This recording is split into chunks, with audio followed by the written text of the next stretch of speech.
since 4 years, and since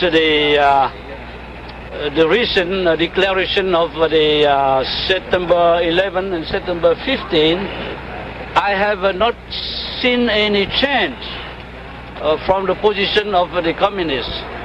But on the contrary, I have that their newest position is more vicious, is more stubborn than ever.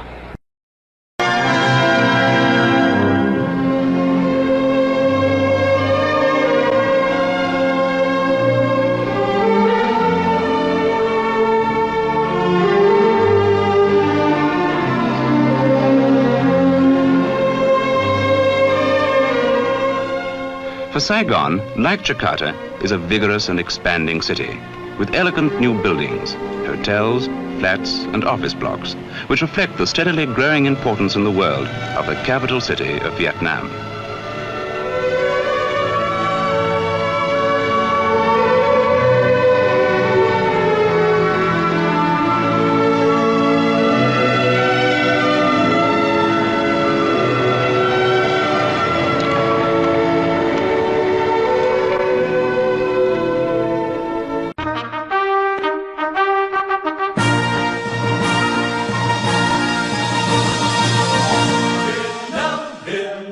từ vào đời. Việt Nam hai câu nói trên cánh đôi.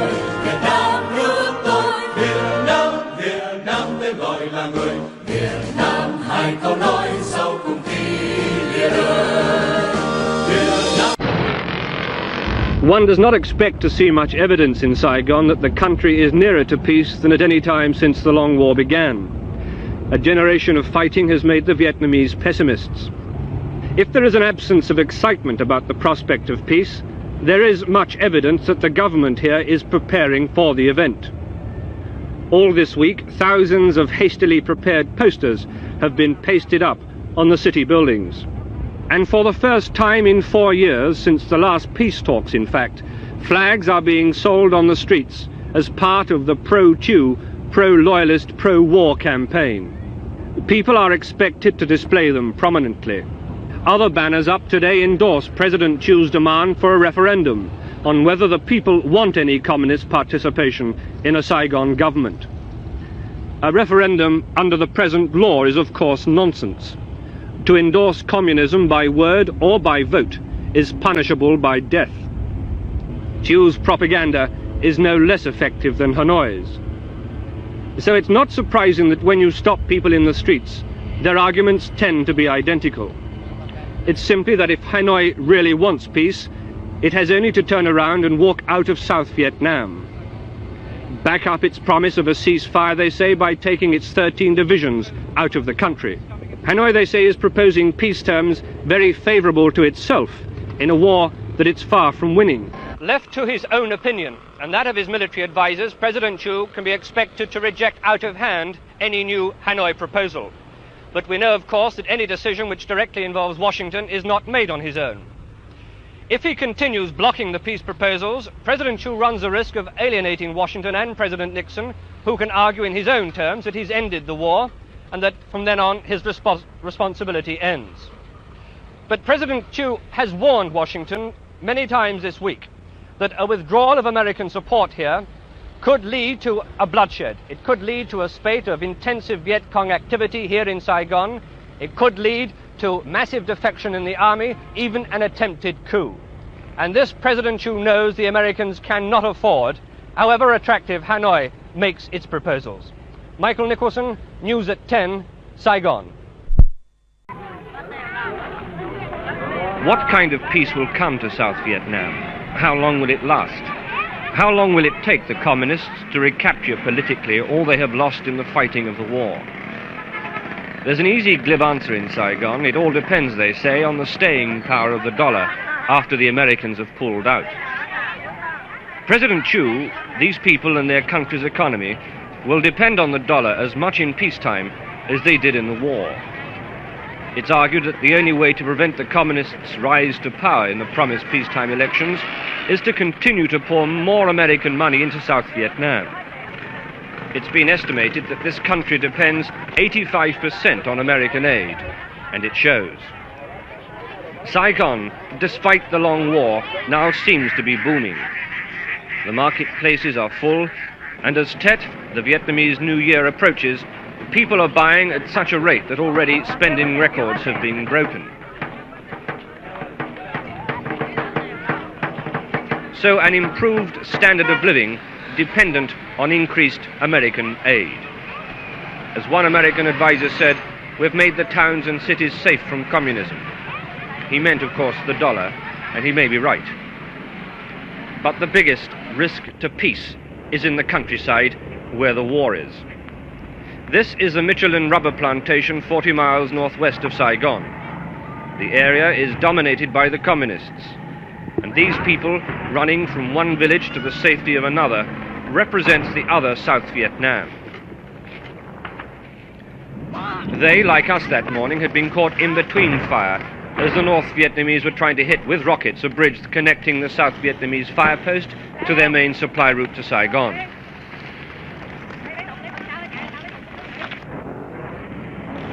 The people in the countryside know nothing of the consumer boom. They bear the brunt of the fighting. Their families are sometimes killed accidentally as American and South Vietnamese aircraft bomb communist positions. They have spent most of their lives as refugees, a great deal of the time living in what the military call free fire zones, an area where no civilian authority is needed before an artillery or air bombardment is launched. It is these people the communists will rely on for political support in the peace. It was their sons who were recruited as Viet Cong, and they provided food and shelter to the guerrillas. As the wounded of this fight waited in the dust and sun to be airlifted out to a hospital in Saigon, what was left of their company were taken by helicopter to new combat positions on the other side of the plantation 6 miles away.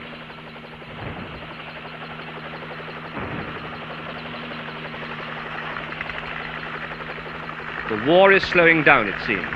People are now preparing themselves for the political infighting that's soon about to begin. There are expected to be many casualties.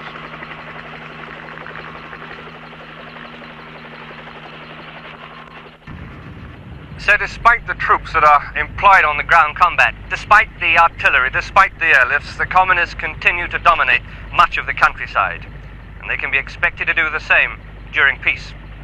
Much of the success of the peace settlement, much of the success of an independent South Vietnam will depend on how thoroughly, how cleverly the Viet Cong's National Liberation Front moves back across this countryside after the peace is declared, picking up their votes. Michael Nicholson, News at 10, Tay Ninh Province, South Vietnam.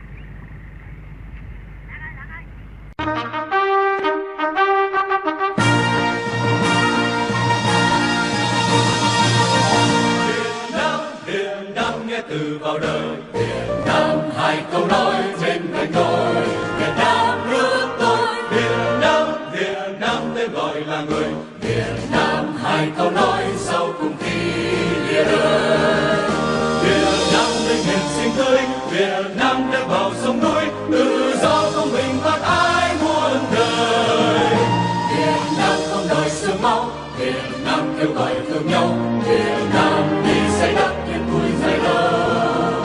Việt Nam trên đường tương lai, lửa tiếng soi toàn thế giới, Việt Nam ta nguyện tranh đấu cho đời. Tình yêu đây là thế giới, tình thương kéo về muôn nơi, Việt Nam đây tiếng nói để xây nên người. Việt Nam, Việt Nam, Việt Nam quê hương đất nước xa vời. Việt Nam. The South Vietnamese are now obsessed with flag raising. The 3 red stripes on the yellow background have been hoisted in their thousands this week, not only in Saigon, but in every village and every hamlet under loyalist control. Earlier, the flag had simply been a symbol of support for President Thieu and his opposition to the ceasefire terms. But now, as more and more people think the ceasefire is inevitable, flags issued by the government now establish those areas under its control. But there are still plenty of areas still in doubt. We came across this roadblock on Highway 1, the road that leads to Cambodia. The communists had taken the villages of Up Chu and Up Doc, only 15 miles from the outskirts of Saigon. and it's the nearest they've managed to come so far in 4 years.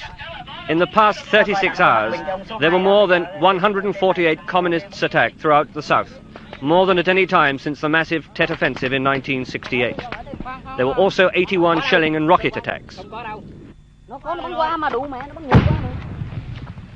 Most of the attacks have been around the Central Highlands, which is where President Thieu has had to send many of his better divisions. And this is why a handful of snipers dug into bunkers have effectively cut Highway 1 in half. Michael Nicholson, ITN, Highway 1, South Vietnam. In South Vietnam, the first step in the formation of a civilian democratic government is taken.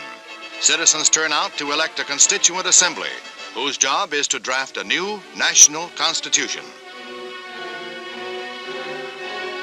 Viet Cong terrorism killed 19 soldiers and civilians, and yet more than 4 million voters cast ballots, about 81% of those registered.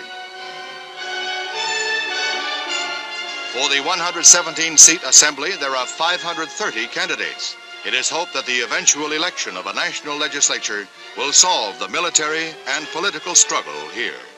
The long and difficult process of counting the votes goes on all night. The tremendous turnout at the polls is an important psychological victory over the Viet Cong.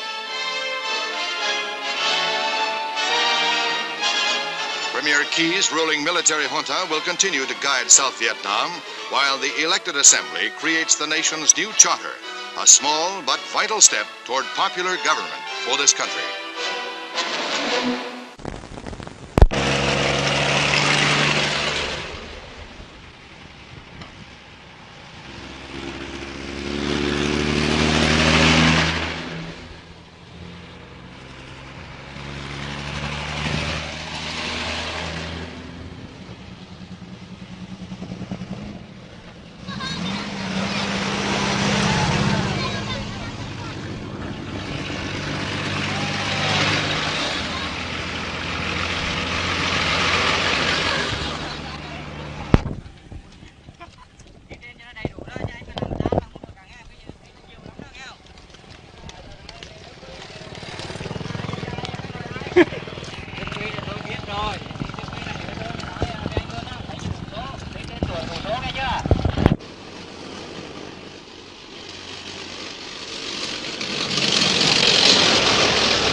Can I ask you how seriously you're taking this current communist offensive here? Well, I intend to kill them all. Is it a major offensive? Oh, yes, major offensive. Yes, a 5th Division and the 9th Division. How many men involved against you? Well, we had, to begin with, we had the 5th Division, that's 3 regiments. And those regiments about 1,500 each. We had 3 regiments of the 5th Division at Loc Ninh, and then the 9th Division decided they wanted to take province headquarters at An Loc. In military terms, is it just a diversionary move to keep troops down in the south while they maintain their attack in the north? Well, I don't know. You gentlemen have been in business a long time. I always thought Saigon was the target.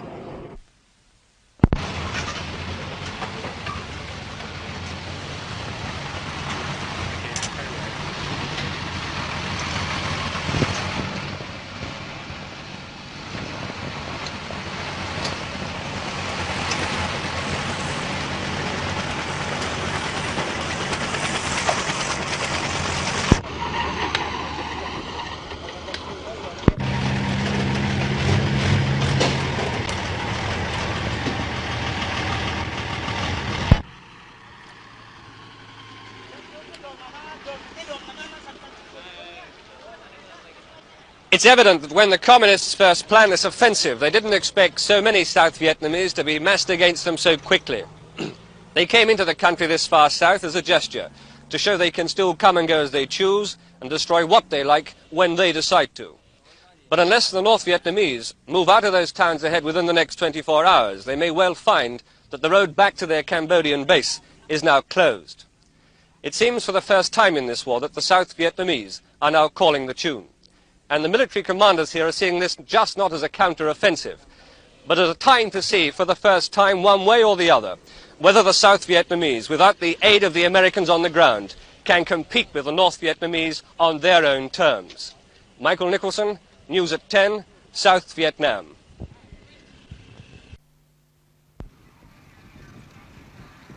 In this one cemetery alone in Saigon, more than 65 coffins were awaiting burial on the morning we filmed there. The South Vietnamese casualties in this war are much, much higher than the American casualties of 1968 and 69.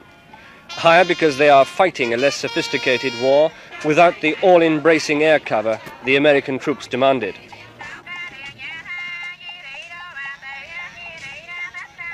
The defense of Highway 13, probably the most famous road in South Vietnam now, has taken many lives. A small but crucial highway, it is the one that brings supplies from the docks in Saigon to the troops up front. It is the one the communists would have to control if they were to try and take Saigon. Locally recruited militia, called Popular Forces, are stationed in and around villages which border the road, protecting, we are told, the people from attack or intimidation by the Viet Cong. Because so many of the young men are now in the army, the recruits are usually old men or young girls. They are given a week's training in firearms, a black uniform, and then they're on their own. The South Vietnamese attempts to clear Highway 13 are often indiscriminate. Their artillery destroyed part of a village just south of the base at Lai Khe. It was a mistake. Their map coordinates were wrong. But 8 people died, including a family of 5, and 20 more people were injured. In the past few days, a handful of communist snipers have been successful in keeping Highway 13 closed more often than it's opened. This queue of lorries, cars and coaches have been waiting to get through to Chon Tan for the past 30 hours. Further on, about another 2 miles, we were caught in a sniper ambush, despite being part of a large army convoy on its way with supplies to Chon Tan. We watched as the local commander called in artillery fire.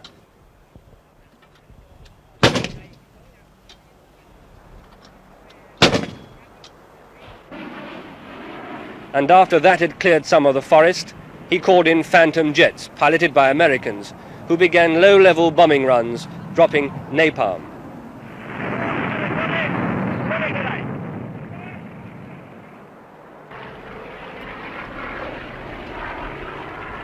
Then the infantry went into the forest to count the VC dead.